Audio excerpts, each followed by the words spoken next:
Tom, if you could just start off by talking about how you describe what it is that you do. Mm-hmm. Okay.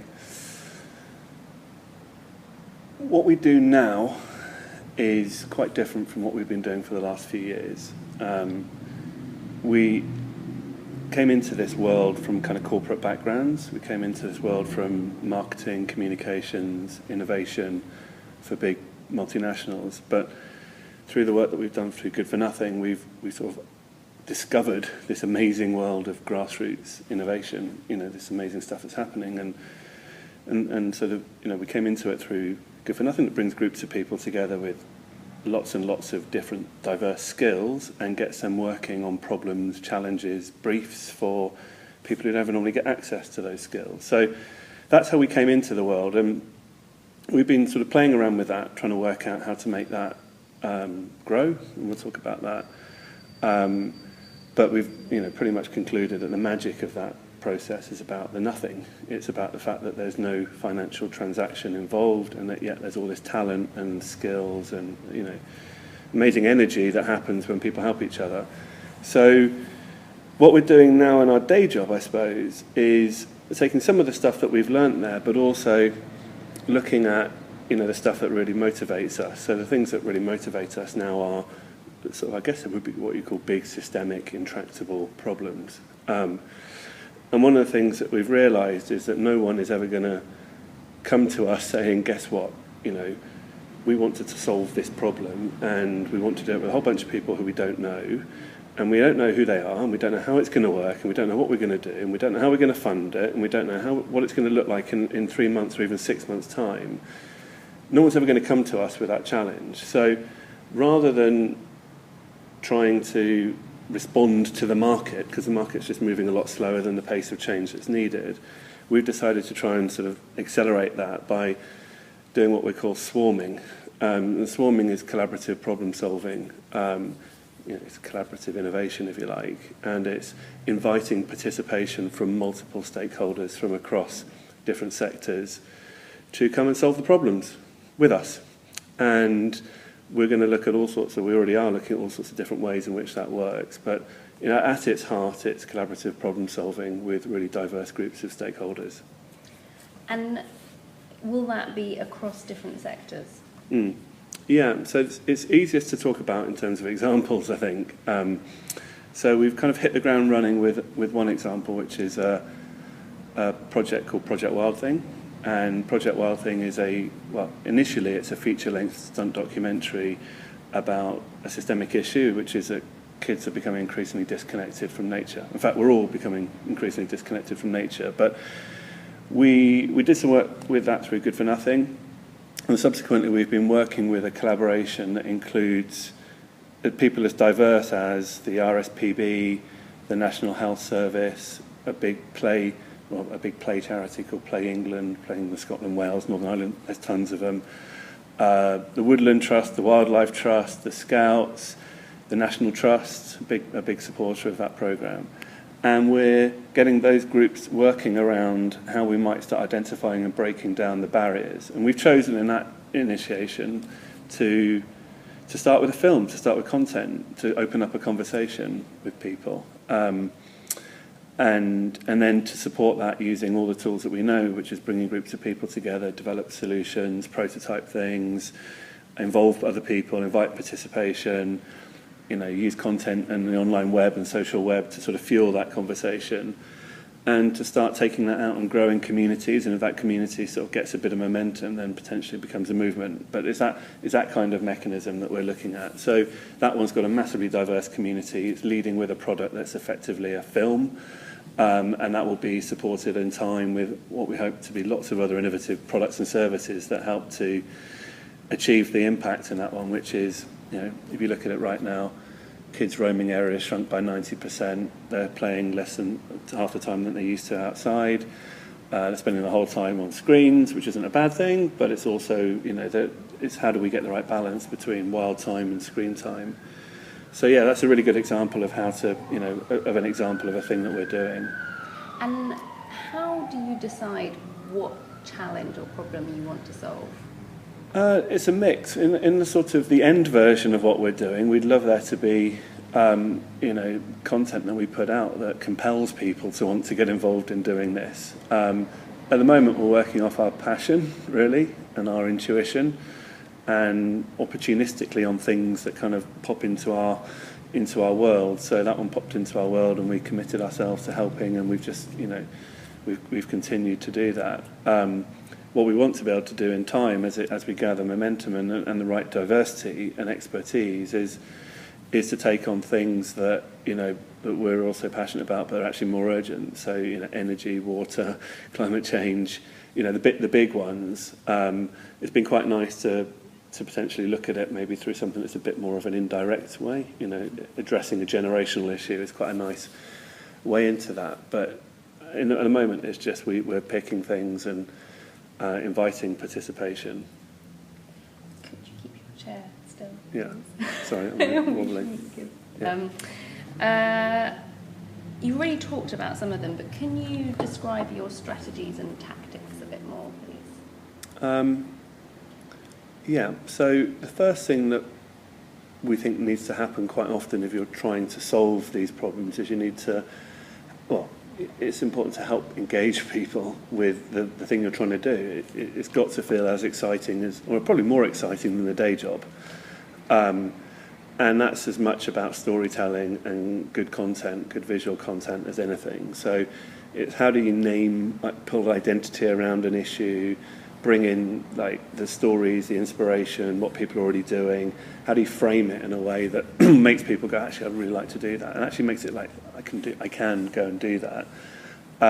So it sort of lead with content and a big purpose and a big mission.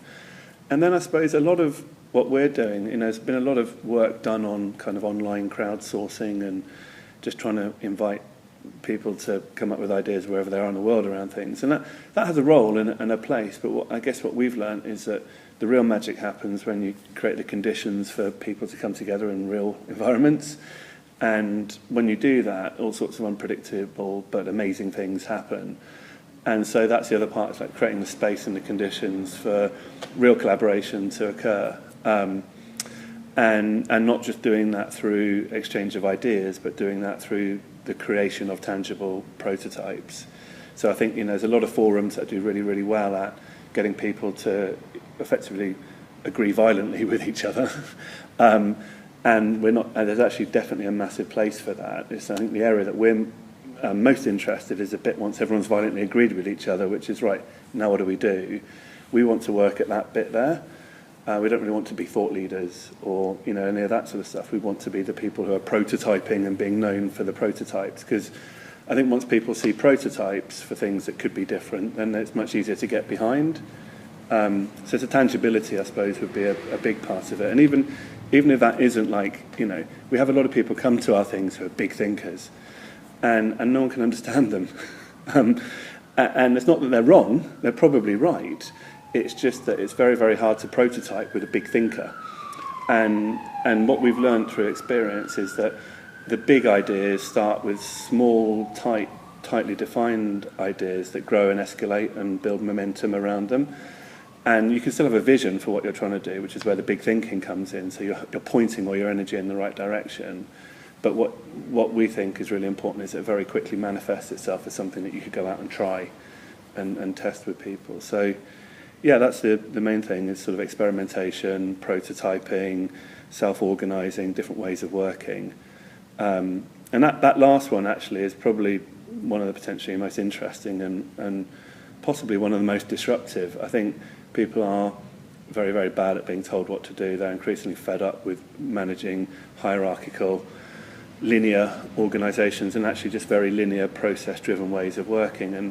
And I guess because a lot of our work has been time-bound in the sense that we're really trying to sort of force an outcome or create the conditions that will allow an outcome to happen very quickly, we've kind of completely changed how we work now. We don't want to tell people what to do. We do is create the conditions, and then people are smart. They'll figure it out. They'll find people they want to work with, and when that happens, they'll do stuff. And when they do stuff, that'll give them energy, and that'll get other people interested. And we've seen that time and time again with our with our work. So it's not being didactic at all in how you work, but it's saying when collaboration occurs and you work along this concept of coalition of the willing, so the people who want to do stuff move forward.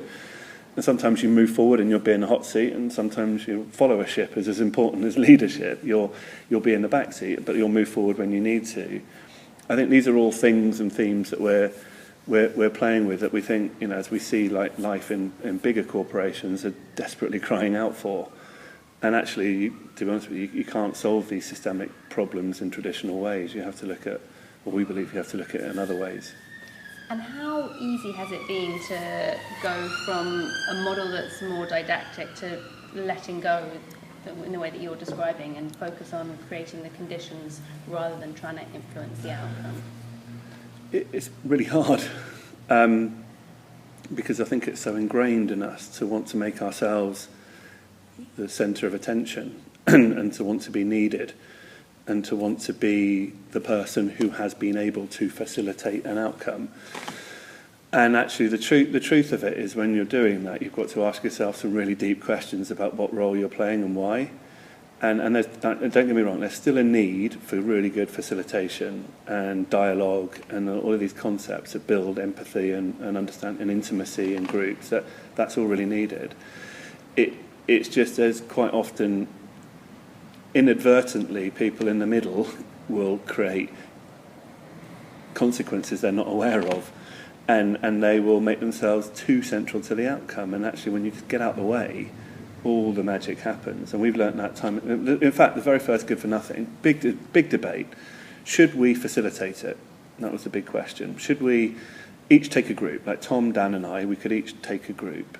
And we really resisted it. Like, no. We wrote all the rules of the game up 10 minutes before, made it up as we went along, and then said, right, we'll be here to make tea, put the music up, probably raise the BPM a little bit. We'll go out and be runners. We'll do whatever. And if you're really, really stuck, then come and talk to us. But we don't want, it's up to you guys.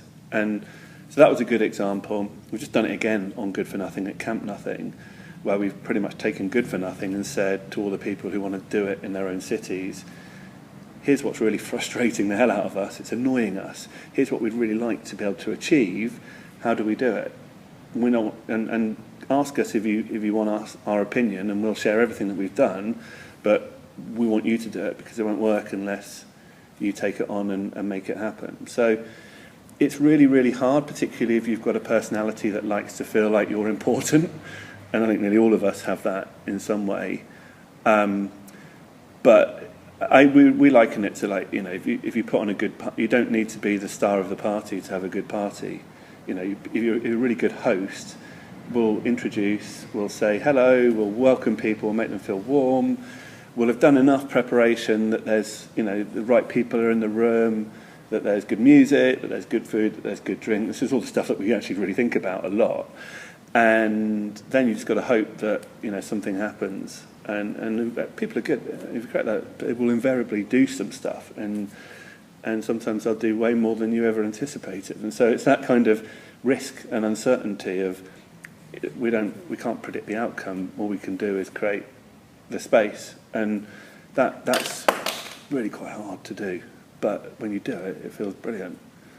And you've talked a lot about the space, but can you just say a little bit more about how you create those conditions, if that's where you're putting the energy, down to the little details, so like the music and food? Music's trivial, but it isn't. There's some really basic things. So we think we're all really social, so having a really good plate of good food, sitting down and stopping at some point, is a small thing that we've never let go of. So it's not just grab a sandwich and keep coding. On day 2 of a Good for Nothing, it is. But it doesn't, on day 1, we're always really keen to make sure that people sort of bond, having drinks on hand so that people can get to know each other, and not that we all need alcohol, but, just the idea of sociability and just being kind of human. We do a lot of stuff, we've always done it on all of our work, with identity and just sort of little symbols, little things that, we've got a little bird and we always say spread the word about the bird, and we just created all this fun and games around badges that just say what you do, whether you're a coder or a designer or whatever. and identity around the challenge. So that we try to frame things and theme things and make it look like it isn't going to be another boring workshop. Actually, on Good for Nothing, it's really important because it's people's weekends, and it's got to feel like it's going to be different, exciting, new. So there's sort of the practice and the music. The music's actually really, I mean, we do really encourage there to be music because it should feel, a lot of our principles did come out of rave culture. They did come out of how a rave would pop up in the middle of nowhere and all these people from all walks of life would suddenly be in a field. And we've tried to carry on sort of some of that ethos with this so that the music kind of provides a focal point. We've always got people like Scriberia in to sort of provide a visual story of what's happening, and that acts as a really nice focal point. So there's kind of the tangible things, and then the other part, I suppose, is really the intangible things, or the sort of the rules, we call them the rules of the game quite often, or the principles or the practices. And a lot of that's about just making people feel really, really comfortable to have a go, really, and to try things that they might want to have tried otherwise, you know, they don't normally get to do, or to take hierarchy out of the situation, to just flatten it and go, it doesn't matter whether someone's paid or not, it's what you do and what you're going to be able to contribute. So we do emphasise a lot of those issues and things, you know, in our whole way we talk about things, and try and, I guess, you know, without being too overt about it, that's kind of been an extension of our way that we feel about things. So I guess we're just trying to project some things that we believe in into a room,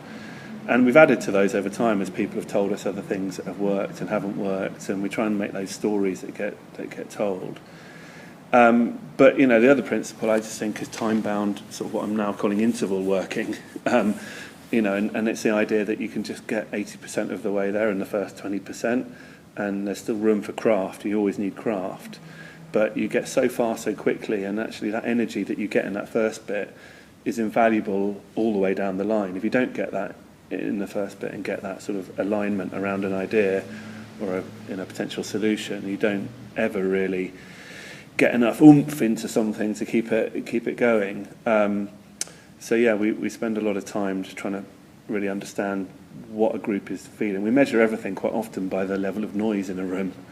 I've wanted to measure up. I've wanted to put like heart rate monitor. It would be an amazing experiment, wouldn't it? You know, put motion detectors, heart rate monitors, because what people have told us is like there's just things going off in their brain, left, right, and centre, and something's going on in these environments that's kind of very human and very energising.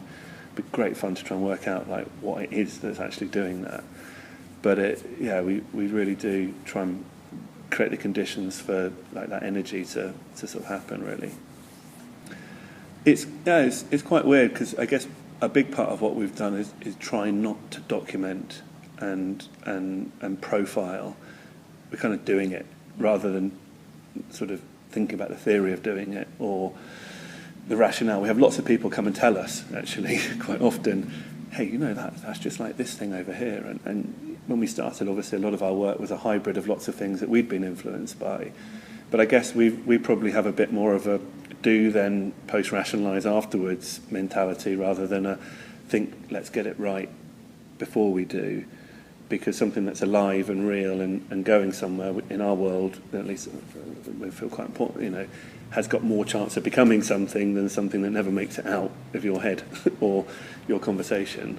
And I think that's really interesting because it's one of the things I wanted to ask more about was that theory practice thing, because I know that Dan's done a master's in some of this stuff, and I'm just interested in how that academic theory side of it interacts with the practical, and you might have just answered that.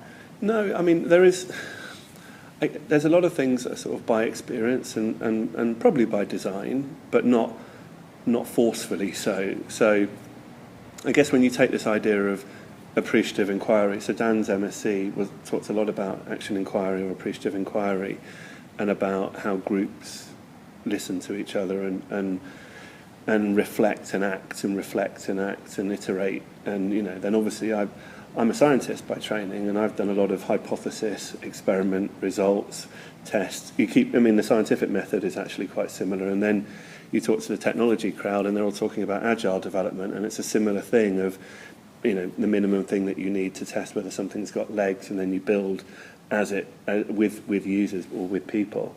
So, that process is probably the underlying theory at a basic level for how to do work.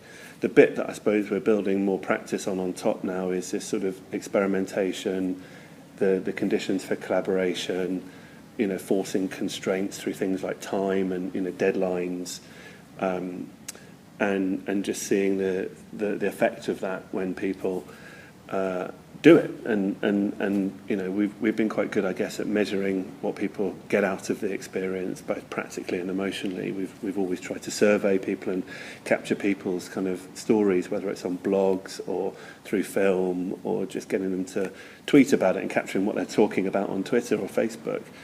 And that's been really, really helpful in helping us to sort of understand that it is tapping into other themes that we may not be aware of. But, as soon as people make the connection with that, it's actually really quite good, because we're like a living experiment, really, for a lot of this stuff. Yeah. So, you've given a really clear explanation of the kind of strategies and tactics. And I'm interested in whether you have a theory of change. Theory of change. God, that always terrifies you. For a lot of our work, I'd say we're about halfway through working out whether we've got a fit theory of change. We've got momentum and ideas that are growing, and we can kind of codify, if you want, the things that have been able to make them successful. The bit that we always debate and talk about are the horrible words of kind of scale and impact. So a lot of our thinking is influenced by nature, obviously, and a lot when you talk about swarming, you're talking about effectively a biological phenomenon, and we're talking about things, leaderless movements. We're talking a lot about crowds and why they behave in certain ways, and so we really, really strongly believe in things that grow from the bottom up. And so we're trying to find ways, mechanisms, means to encourage that bottom-up stuff to coalesce and become something bigger and see what different groups are doing. So Project Wild Thing is doing that. There are hundreds of organisations signing up now who all care about that issue, and they all desperately want to be part of something bigger, because they know that they just can't do it on their own. But then that makes you really start to work out, well, actually, what is the role of the institution in this, or what's the role of the hub or the mothership or whatever you call it, or the centre in these decentralised movements. And that's the bit where there's a lot been written about this. There's some really good stories of leaderless movements, and there's a classic example of I don't know if you've heard the story of the cinema, this guy who's doing experiments in the cinemas I think it was in the 80s, and he created a game where you had a joystick, and you could go left or right, and there's a big screen, and I think you had to fly a plane, land a plane. So there's about 5,000 people in this cinema, and this is the story is that they pretty quickly just start talking to each other, and they start to get a plane to go right, and they got the plane to go left, and it was and so they actually managed to land a plane, and so that just started, and the communication was able to take place because the action was quite simple, and then. They did the same experiment a little while later, and this time they made the movement complex. They had to navigate a submarine through a quite rocky, cavernous piece of water, and so you could do, the movements had gone from that to that to that to that to that to that, so much more complicated. And so the group were just cancelling each other out. They were trying stuff, it just because there was much more, they just couldn't get the movement. So all the guy in the centre had to do was just shout out on the loudhailer, why doesn't everyone just move left? Everyone moved left, they got into sync, and then they were able to move the submarine forward. So we're really interested in maybe the role of kind of the organisation or the hub in these becoming much more one of like helping to just sort of occasionally just go, hey guys, what about this? Or some, maybe inspiring or provoking or challenging, or going, actually, you can't all see what's going on, but nor can we, but it feels a bit like you should go there, and that's just a hunch. And then try it and see if it works. It's that kind of more iterative thing. So the thing that we're working through in our theory of change, I suppose, is how do you drive that change through at a scale beyond our little small experiments? And Love the chance to build something that had enough life and enough volume of people and enough engagement with it that we can try out some of that stuff and see what really makes it work. Project Wild Thing, we're going to try and do it through barriers. So the whole aim here is to build a community who care enough about this issue, but then invite participation against actually taking down each one of the barriers based on whether or not someone's got a solution or passion for it, and then systematically just keeping at it with that community, driving it, whether that's through policy change, whether that's through product or service innovation, whether that's just through communicating things that we know work. So we're going to test it out there and see whether or not we can galvanise enough support. And the critical part of that is we will not decide what those things are. That group are already deciding what those barriers are. They're already aligning themselves to the ones they're most passionate about, or whether they've got things that could help solve. So it'll be fascinating. In the next 2 years, I think we'll learn whether or not that works. And I think it probably won't work like we think it will, which is the one thing we have figured out so far. And I guess when you're thinking about scale, a lot of that involves collaborating with other organisations. Yeah. It would be great to hear more about how you're doing that, what's working, and some of the challenges, like what's difficult about working with lots of organisations. Yeah, oh my God.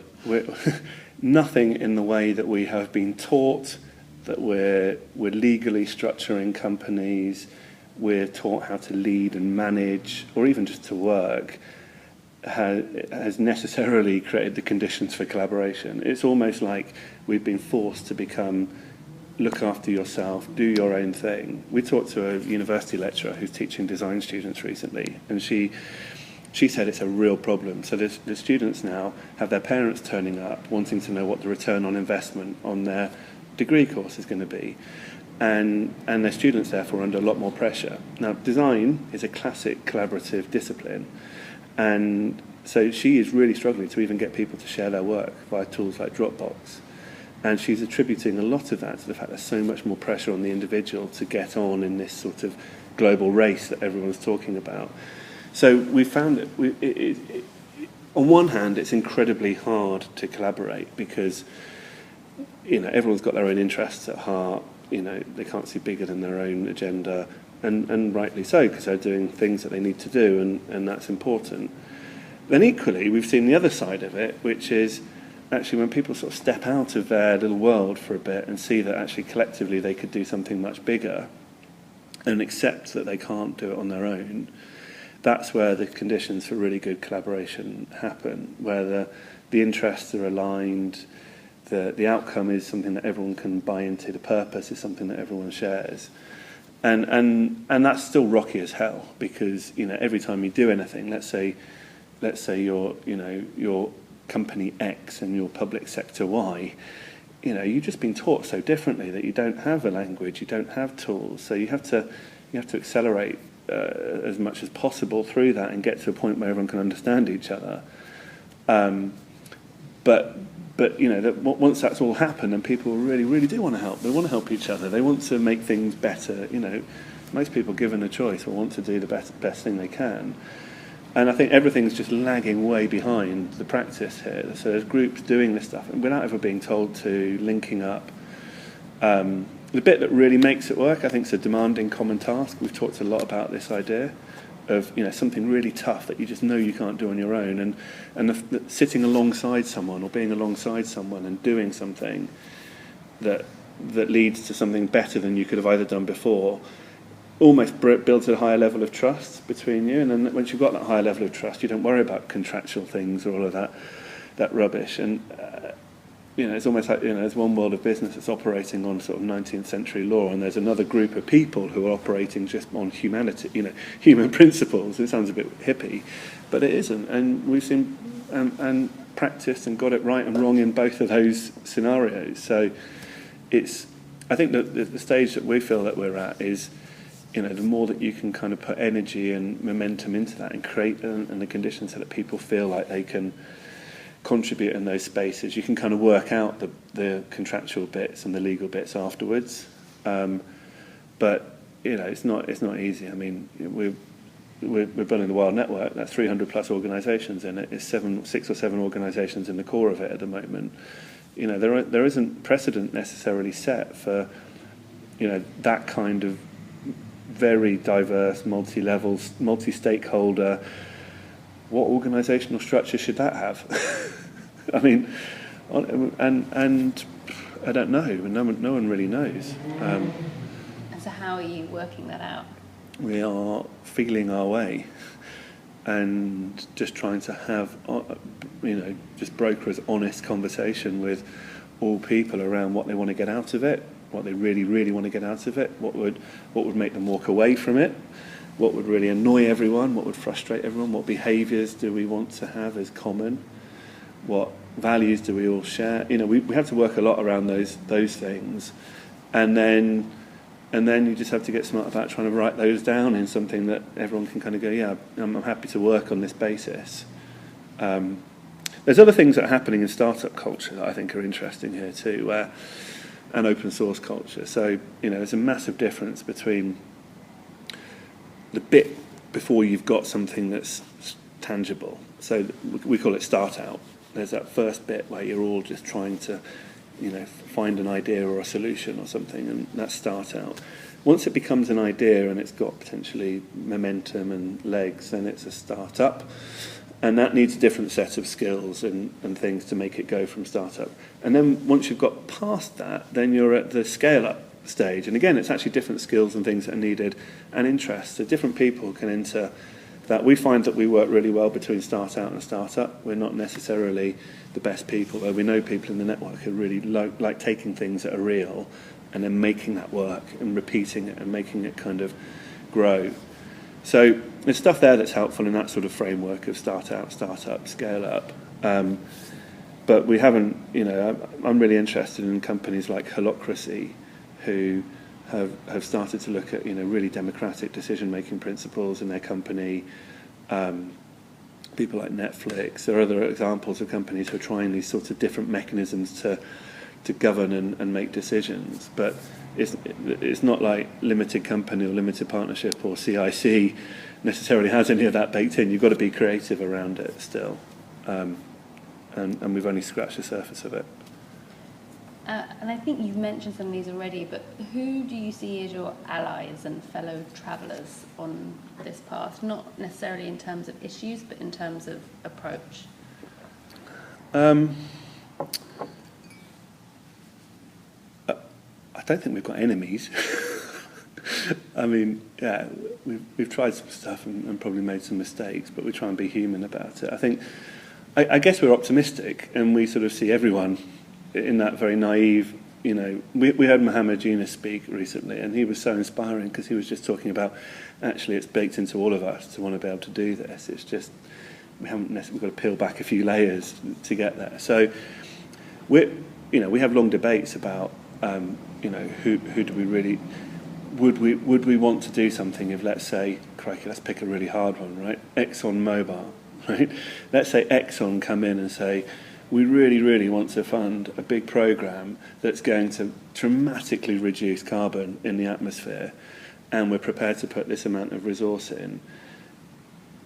Are you interested in helping? We haven't had that one, but we've had similar situations, maybe a bit less big, and that's a really hard one. I think it's difficult because we work a lot on empathy and values and sort of feeling a connection. We feel a connection with lots and lots of groups, and obviously we're very open and we like to meet new people. That's kind of what we do.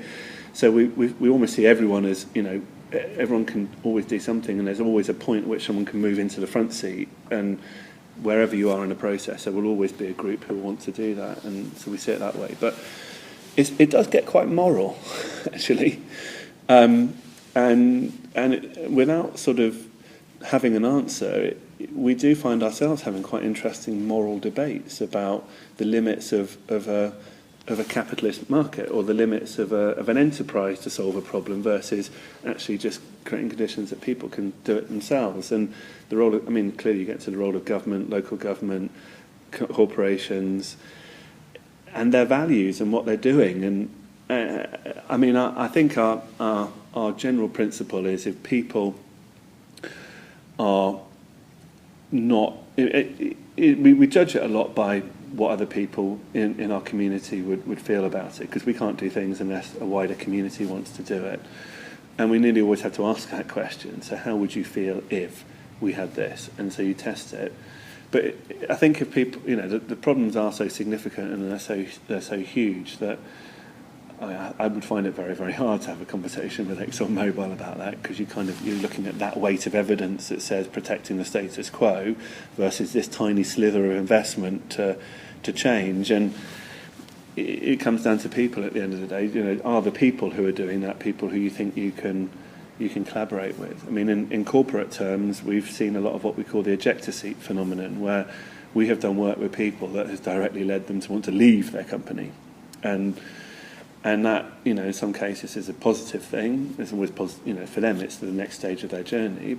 For us it's an interesting question, because we actually do still believe in corporations. We still believe that companies and governments can work together, and social enterprises can work together to solve these problems. But what we're spotting is that there's no space currently for them to step out into that world with the security and backing of their organisation, so that they can, take those steps that are required to actually think about, we can solve this problem if we put this resource in.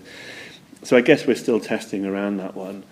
And I don't think we'd say, no, you can't come to a swarm because you're from ExxonMobil. But when you're coming as you're not coming as the managing director of company X. You're coming as you, but as an experience that you want to do, which is funded by your company and your organisation.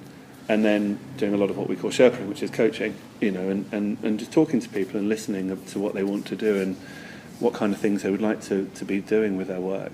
And that comes back to, I guess, the thing that we haven't really talked about yet, but it's like the core purpose that we've got kind of underneath all of our stuff, which over time has become more and more solid. And it just comes down to a really simple thing, which is the journey that we've been on from doing work for corporates that we did or didn't believe in, increasingly didn't believe in, on one hand, seeing all the things that need solving on another, feeling the weight and the power of that talent and that energy, and just wondering whether it could just be deflected a little bit to things, not all the time, just occasionally, to things that matter. So that's our mission, really, is just to help deflect, divert, create space for talented people with great ideas to help solve these problems. And so when you have a mission like that, you can't be too exclusive.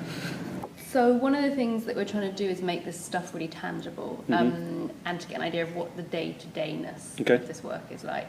So it would be great if you could talk about what you did last week. Okay, cool. On Monday, Dan travelled up from Bath to Manchester. I got on a train to Manchester. Steve came from London to Manchester. We met up with Loz and Andy, who run a little agency called Made by Fieldwork. And we put everything to one side for 2 days to prototype our own swarm offer. So we put everything to one side, we turned the music up, we set 3 challenges, and we said, right, we've got to prototype these. So for 2 days, we made things, we prototyped, we drew stuff, we looked at designs, we ran business models, we talked to loads of people on the phone, asking them questions. We did we practiced what we preached for 2 days, which was brilliant. We went out, had a few beers on Monday night in Manchester. On Wednesday, I think we had a whole day of Project Wild. I think Project Wild thing was having another of it. We've got 3 weeks to the launch of the film, so we were manning Twitter for an hour at lunchtime on the Wild Hour. We were meeting with the Wild Network to talk about the distribution plan for the film. We were bug fixing on the website. We were, keeping that project alive, really, spending a day on that one.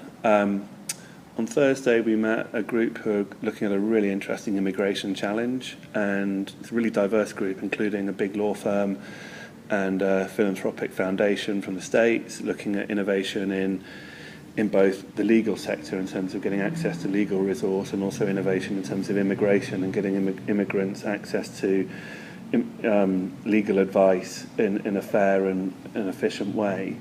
And that was a crazy conversation, because social justice is something we're interested in and we've done a bit of work in. So we had a morning of that. We're writing a proposal for a couple of very, very big organisations, global organisations, and we went to meet them to hear about their global research around kids and nature. And they presented us and actually concluded that the thing that we're doing isn't right for them at the moment, but that was really interesting because we learned something which really helped us in communication terms that we didn't know before. And then I think what happened on Friday? On Friday we all worked at home, so we try and work at home on Mondays and Fridays. Last week was an exception, so on Friday I was at home doing my expenses and writing milestone reports for Nesta, and I think we got a blog out around Camp Nothing, and probably on Twitter and various other social networks dweebing around a bit. So yeah, it's a fairly standard kind of week, just meeting really different people, but trying to keep energy in the small number of things that we're committed to. And how does it feel? Like we've talked a lot about the strategies of system change and collaboration. I'm just quite interested in the emotions of it. Like, what does this work feel like? What does it feel like? It can feel, I guess it's extremes really. After Camp Nothing, it felt, on one hand, I felt completely ecstatic. It was an amazing emotional experience where the people we met, the energy that had created, introverts, extroverts, but everyone just really focused on what they want to do and where they live. That was amazing. It was humbling, but it felt really, really, really good. It also felt exhausting. And we were completely drained. We'd scrambled like hell. We'd run, we'd really put a lot of human energy into that one. So you have, on one hand, you have the sort of the ecstasy of just seeing things happen that you couldn't predict, and the magic of all that. And then on the other hand, you had this sort of very practical, oh my God, we've let this thing go. What are we going to do now? And we just learned to just switch off from that. Enjoy the moment, be present. Like, that was amazing. Live with it, celebrate it, deal with the next things next. And so I guess we have that regularly. It's this sort of really excited, really curious, and wow, that's going to be amazing. And sort of like, we're probably always over optimistic about how good something's going to be, and then invariably, but we always go into things with that very enthusiastic way of being. And then you have the sort of like, you have knockbacks. You have people who go, I don't understand what you're doing. You have people go, I think you're crazy. You have people go, I don't get it. It's not for me. You have people, and so we find that a lot. And so it feels, particularly when you're trying to explain some of this stuff to people who aren't in the tribes, I suppose, or currently who aren't looking at the world in the same way. We've just learned to be a lot more sort of just listen and try and understand where people are coming from, and not necessarily leading with ideas, just trying to understand. And that can feel quite frustrating, actually. That because we're really motivated by trying to make the things happen, and I guess it can feel exhausting. It can feel frustrating. You can sometimes feel like it's not really making a difference. It can feel like you're not spending enough time with your family, and therefore you can feel a bit depressed. And the nature of the work that we've created for ourselves is quite intensive, and which is why we're trying this sort of like 4 days at home in a week and then 3 days meeting together for a week way of doing things, so that we don't burn out. So that's the risk, I suppose, with what we're doing. I don't know. It's physics. You've got to put energy in to get energy out. Maybe a few people have told us that's what we're quite good at doing, so we're sort of following that really. And it's never draining to the point of you feeling overwhelmed. I never normally feel overwhelmed. I'm just sort of always feeling this sort of nagging thing that we could do more, or what's the next thing. It's just once you've got into that pattern of just trying something, reflecting on it, trying something different, reflecting on it, keeping it going, it becomes quite a nice pattern of work, actually. And we're trying our hardest. I mean, we're trying to sort of align our working pattern around the seasons a bit more. So we try and take August off so that we completely disconnect. Dan did really well. I did okay. But we went away and we just spent time we just turned everything off. And we know that now is really good. It's traditionally harvest time, so we're really busy. We're trying to get things going. We know it'll just quieten down in December, January. It always does. And we know that when spring comes, things pick up again. So we're just trying to make our work sort of fit with the seasons a bit more, and that's partly driven by the fact that Dan and I have moved out of London and become complete nature geeks. But when you really see the seasons changing around you, you do feel a need to sort of, without ever meaning to flow into that really, and just notice it and be aware of it. So yeah, it feels it's nice to feel that sort of steadiness, because that's been going for millions of years and will continue to. Our stuff's just bumping along the top. So I guess that's a sort of a duality that we have, is just trying to keep that groundedness in our work and our lives, and try not to sound like hippies. I could go on and on. There's so much more, but I know we can't go on and on.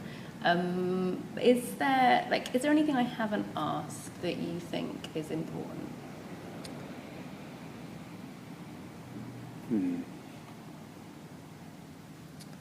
If I was asking people questions about this, the obvious one is, what would you do? Like, with the challenge, with the thing that you started a conversation, you are starting a conversation, and the obvious question, I suppose, is there's a learning aspect to this, which is about building a common language, and I guess if there's something, if I was asked the question, what would I do as a result of all of this, I think there's some really interesting innovation to happen around really fluid organisational structures that can form for the period in which they're needed, and they can dissolve as quickly in the period as they're needed. But they create protection and a way of working that people can all buy into during the process of that. So the idea of a sort of that people have talked about kind of dream teams and all that sort of, very aspirational sporting stuff, but it's more a transition, a team that can, or a group of people that can kind of exist in a structure for a limited amount of time to do a thing, and then can equally quickly dissolve. And I think it'd be really interesting to look at the systems that could support that. So the exchange mechanisms of things, resources between those people that could help them to support that. So whether that's skills, resources, ideas, money, whatever space, whatever the things are that people could start to trade with each other, I think that would be one interesting thing. I think the legal structures and the governance that sits around those very transient pop-up teams, I think that would be another interesting thing.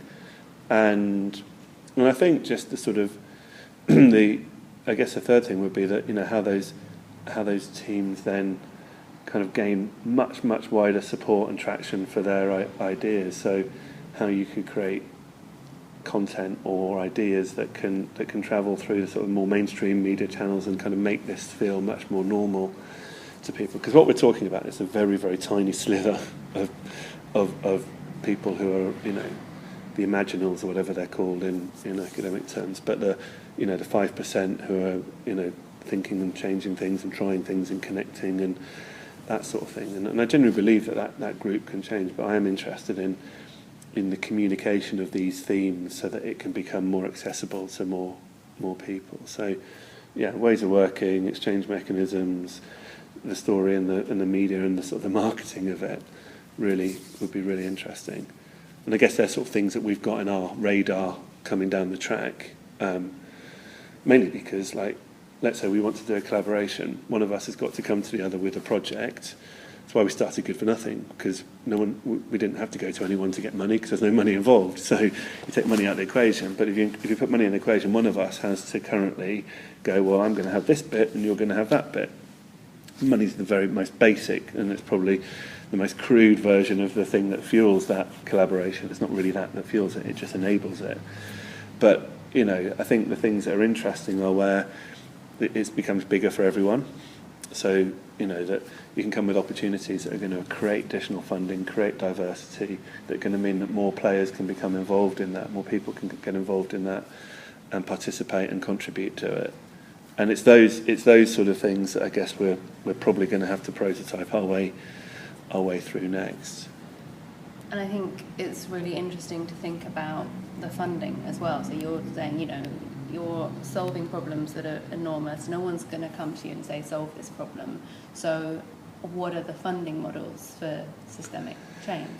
Yeah, absolutely. And the only thing we've got there is a nature principle, which is we think it's pretty unhealthy at the moment where things are funded either purely by grant or either purely on a project basis by companies or through like a local government funding. You know, we think it's really interesting when you look at hybrid models that bring diversity around challenges, because that's where you're creating systemic change and interest from multiple parts of society. So, you know, there's a really interesting group called Synchronicity Earth who bring high net worth investors and funders to environmental challenges, and I think it's like the Environmental Funding Network or the Funding Network, and they think that's a really interesting mechanism because it builds not just the money but the sort of the interesting group around the funding. And I think the more that, you know, that's going to be open, it's going to have to be collaborative, but the more diversity you can bring into funding models, I think the more sustainable they'll be in the long term.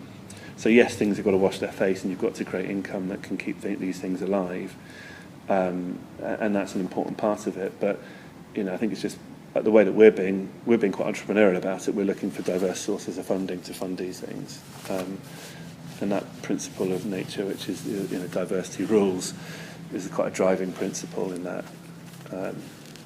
So yeah, got to get good at writing grant documents. One more thing, it's a question I've got to ask, which is about vision. How important is it to articulate a vision of the future?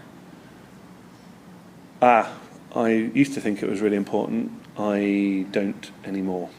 I think I've seen lots of work around scenarios, and I think they do a really good job of helping people envision different futures, and they're a tool. But to have a single vision for the future, I think, can actually get in the way of you doing things quite often, because it's so quite often they're so far away. I think you've got to have a mission and a purpose.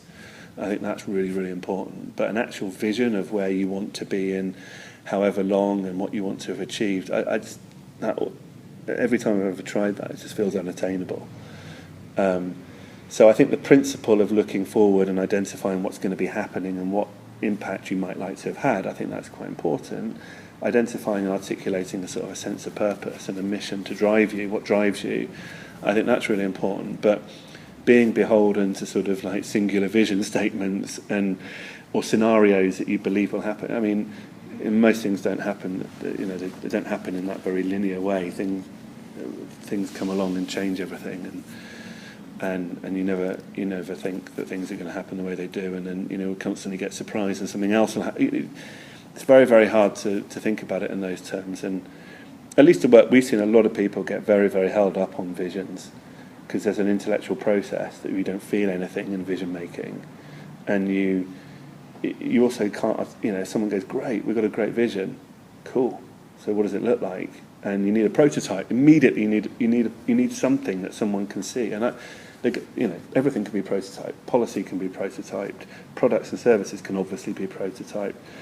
Stories can be prototyped. You know, communication can be prototyped. And prototype's just a shorthand for let's make the first version of our thinking real, so that people can respond to it, then we can learn. And I think prototypes are way more important than vision. For where we are right now. And I think we're all in the middle of this sort of massive change that we can't see either. So I don't think anyone's got the foresight currently to sort of see that far ahead and go, hey, guess what, it's over there. I think we're unaware of just how much things are shifting around us. So I think the way you navigate those choppy waters is by plotting your course and going, well, we're going to go from here to here, and not we're going there, because that might have moved by the time we get there. It will have gone. And that'll be that. And you'll hit an iceberg or something. I don't know. Great. Yeah, no visions. Great. Tom, there was so much wisdom in there. I kept wanting to talk about how it kind of relates to different stuff that we're doing. So I think it's really valuable. Yeah, cool. Well, show us. I mean, let us know how it all pops out. Yeah, we will. We will. And I think it's really interesting, so that your point about fluid organisations is really relevant, both to Point People and Comms Lab and everything there's we're all so doing. many of us Yeah. who are thinking about this, and I think it's a really interesting conversation to have as a group. Because we're all struggling, you know, there's that point when we have to be something legally, and we incorporate, and we all go through the same, like, well, we have to be something, what should we be? We're not really doing this with integrity, because this legal form doesn't represent who we are, and you've got to be something. We're looking at collaborative, what we call pop-up or collaborative ventures. So, you know, what do you need in place in terms of a kind of an agreement that sort of put some rules around a collaboration for the purpose and the lifetime of that collaboration. But yeah, I mean, the funny thing is, it kind of happens when there's enough purpose in the game.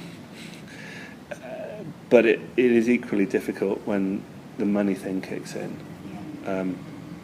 And, you know, I think that's the other part, that we really do want to be able to create enough economic opportunities for all the people that we work with, not to live all the time, but you know, we've always wanted to be able to sort of bring new different people in, because the stuff is more interesting when you've got loads of different people in. But we ended up becoming a limited partnership, but the articles that we're writing around that are quite purpose driven, you know, and they work a lot around how we see the world and the things that we believe in and how we're going to make decisions. And we've actually probably spent a lot of time on that. You know, we're still spending time on that because that's really hard, but it does make it all feel quite serious. Yes, and then as soon as you register that, you start getting barraged by, you know, accountants and just a whole other level of... It's a different language. That's another different language. They're not used to people who are acting both with a profit and an altruism motive in one hand. I mean, most people think you're crazy when you get onto that one. You're like, hang on, so you want to do good and you want to make money? That feels a bit bad. And it's not excessive money and it's not excessive good. It's just imbalance.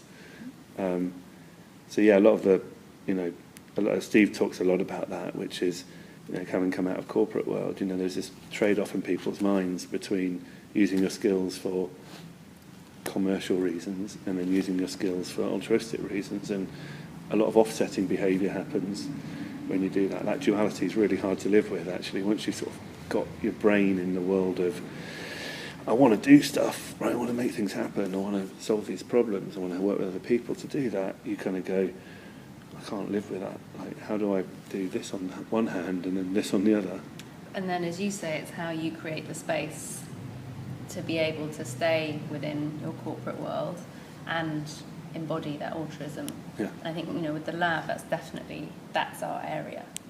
Like, well, you look at the MSc course that Dan and various other people have done, John and, you know, those people, and I feel like it's a really interesting thing. I've absorbed a lot of it through Proxy, and I think it's a really powerful change agent. But I think it's also an ejector seat. It has moved people from one place to another, and that's not a bad thing. It's just, I think, is how do you position it so that people are aware that that's what it will do in its experience, and then there'll be other experiences that aren't designed to pop you out the other end in a different shape, colour, you know, place, or whatever. Yeah, that's a real tricky one. And I think, you know, Jonathan's our whole motivation with the lab is Jonathan wants to be able to come home to the ad industry. So instead of having to leave it, to embody his values. And so what does that mean? What does the industry need to look like for people to be able to do that? But anyway, let's stop filming. Cool. It's a lot of editing.